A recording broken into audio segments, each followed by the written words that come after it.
Big boss house తో అందరం ఎదురు చూస్తున్న రోజు వచ్చేసింది. ఇక నాగార్జున స్టేజ్ పైకి అడుగుపెట్టి ఇక ఫినాలికి ఎన్ని రోజులు ఉందో తెలుసా అంటూ అందరికీ కోటింగ్ రఫ్ఫాడించేశారు.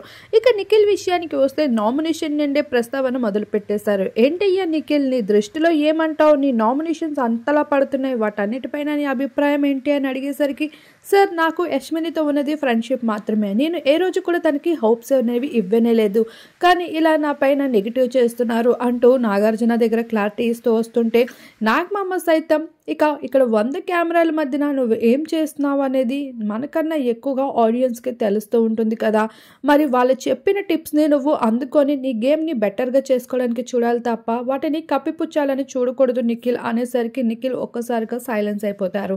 ఏది ఏమైనా సార్, నాకు మాత్రం యశ్విని పైన ఉన్నది ఫ్రెండ్షిప్ ఫీలింగ్ మాత్రమే, దానికి మించి ఇంకేం లేదు అంటూ తేల్చి చెప్పేస్తూ వచ్చేసాడు. ఇప్పటి వరకు విన్నింగ్ రేస్ లో కొనసాగుతూ వచ్చేసిన నిఖిల్ కి గట్టి పోటీ అందించేస్తున్నాడు గౌతమ్. ఇదే విషయాన్ని అయితే డైరెక్ట్ గా నాగార్జున తేల్చి చెప్పేశారు.